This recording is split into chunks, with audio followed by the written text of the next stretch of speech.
Uns usam para economizar, outros para chegar mais rápido e tem ainda quem quer contribuir para a preservação do meio ambiente. O fato é que o transporte compartilhado, hoje em dia, é uma alternativa para muita gente. Bicicletas e patinetes são os mais usados. Também existem os aplicativos de carona e já se fala até em scooters e carros compartilhados. O problema é que o perigo anda de carona com esse tipo de transporte. Vários acidentes, inclusive com vítimas fatais, já foram registrados. E uma questão se faz cada vez mais urgente. Quem é responsável por regulamentar e fiscalizar o uso deste tipo de transporte? Para falar sobre transporte compartilhado, eu converso com Andréia Rezende, advogada especialista em direito de trânsito. Doutora Andréia, o que caracteriza o transporte compartilhado? O que caracteriza são as outras formas, as formas diferentes de você poder ir ao seu local de trabalho ou o seu destino, sem ser por meio do próprio veículo em si. Então, as pessoas hoje estão se utilizando de patinetes, bicicletas, né? Tem a carona compartilhada também, que já é utilizada até pelos aplicativos, e os scooters. E isso geralmente são veículos de empresas que colocam ali, mediante uma taxa, a pessoa pode usar pelo tempo que for previamente acordado ali, é isso? Correto, exatamente. Ela faz um contrato, né, por um tempo determinado e utiliza aquele veículo para sua locomoção. E as bicicletas parecem não oferecer tantos riscos, mas e os patinetes elétricos? Será que as pessoas usam com os cuidados necessários? Não existe ainda uma lei específica sobre o transporte compartilhado e a falta de regulamentação acaba trazendo problemas. Vamos conferir a reportagem. Felipe e Caio, esses dois adoram andar de patinetes. Usam para tudo. Todo dia para ir para a escola, passear, para ir ver a minha mãe, fazer tudo. Facilita, eu vou para qualquer lugar rápido. Antes eu ficava andando, pegando sol. Libertação do sol, caminhar o dia inteiro. Pegar ali, aluga rapidinho ali, muito bom. E saem assim, sem proteção nenhuma, de chinelos, bermudas e camisetas. Capacete, joelheira e cotoveleira, nem pensar. E olha que eles sabem o perigo que o veículo, febre nas grandes cidades, oferece. Afinal, eles têm amigos que já sofreram acidentes graves. Já um monte, amigo meu. Tem um amigo meu que quebrou aqui, ó, teve um craniano na cabeça.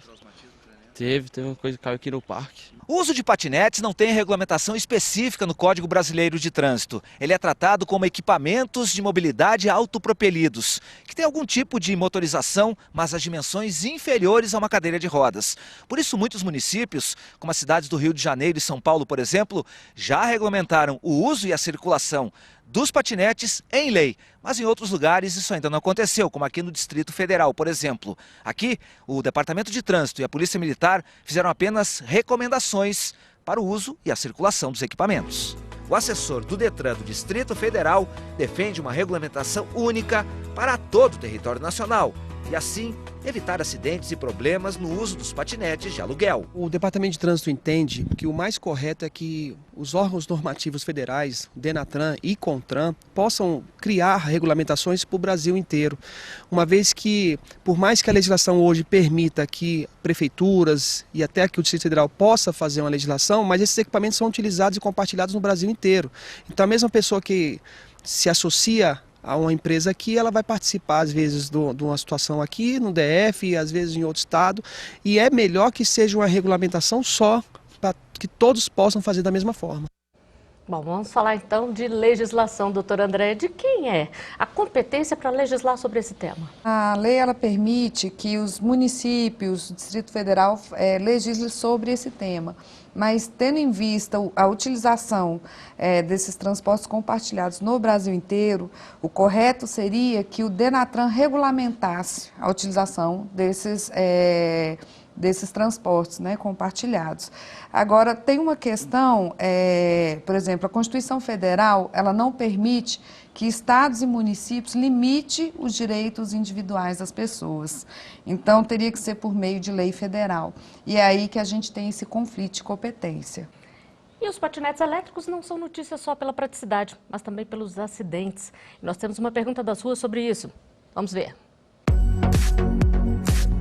Se acontece um acidente, quem é o responsável? A pessoa que está conduzindo o veículo compartilhado ou a empresa dona dele? Doutora Andréia, de quem é a responsabilidade? Eu costumo dizer que depende muito do caso concreto, né? Vai ter situações onde o condutor daquele transporte compartilhado vai responder, né, dependendo da forma como aconteceu o acidente, e pode haver situações onde a empresa responde também. Então, teria que saber a razão pela qual aconteceu o acidente. Foi imprudência daquele condutor daquele transporte ou aquele transporte apresentou algum defeito? Então, depende do caso concreto para averiguar a responsabilidade. Pois é, doutora Andréia, uma lei que colocava obrigatoriedade do uso desses equipamentos de segurança chegou a entrar em vigor em São Paulo, mas foi suspensa pela Justiça. O que pode ser feito, então, enquanto isso, para poder conscientizar tanto os usuários quanto as empresas da necessidade de se ter uma proteção?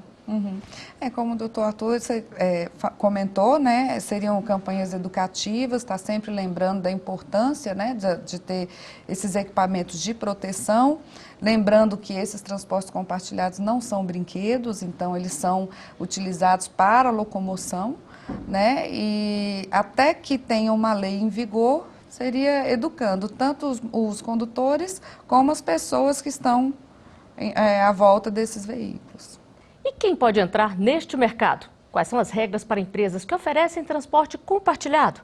Vamos conferir mais uma pergunta feita nas ruas. Pode mostrar.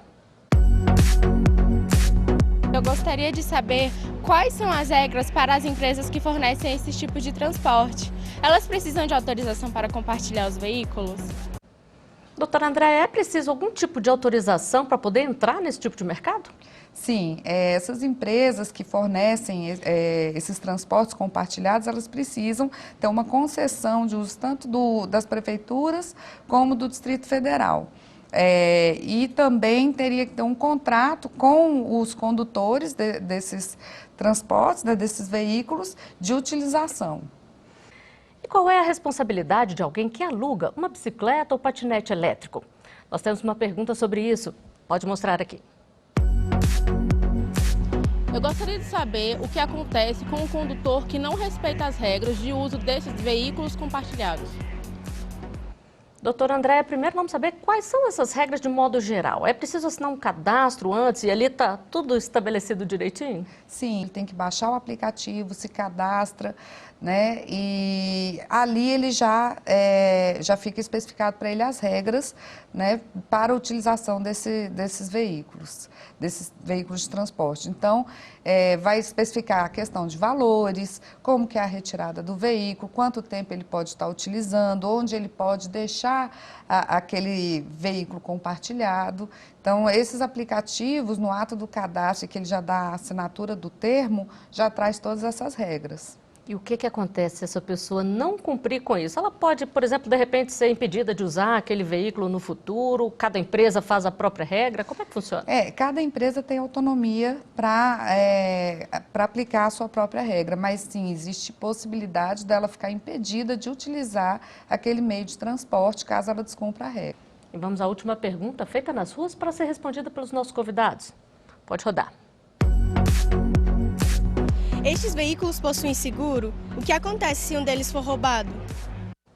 Doutora Andréia, qual que é a prática do mercado aí? A prática, cada empresa ela tem a sua forma, né, de agir. A prática, via de regra, é que sim, cada veículo tem seguro, a empresa faz a contratação desse seguro e no caso de ter algum tipo de perda com relação a esse veículo, dependendo da situação, o usuário pode inclusive ter que pagar o sinistro desse seguro. E é preciso trabalhar para ter uma regulamentação também, para poder forçar as pessoas aí a terem mais cuidado, as empresas também, doutora Andréia? Esse trabalho ele é feito através das campanhas educativas, né? Então, inclusive essas campanhas elas são organizadas pelo próprio Denatran, que deveria dar, vamos dizer, dar mais atenção a esse tema, tendo em vista o crescimento desse tipo de transporte no Brasil.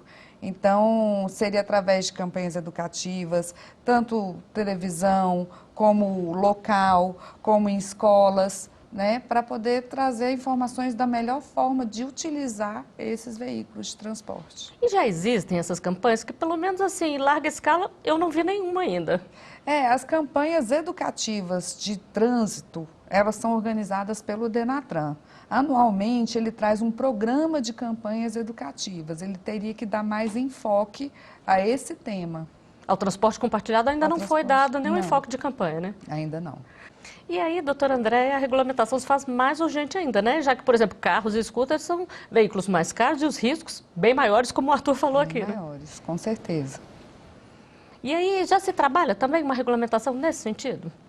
Ainda não. Pelo uso maior da sociedade, eles estão trabalhando inicialmente a regulamentação das bicicletas e dos patinetes, né? Mas acredito que em breve eles vão trabalhar a regulamentação dos veículos compartilhados, sim. Então, por enquanto, conta-se com a consciência e o cuidado de cada um, né? Com certeza.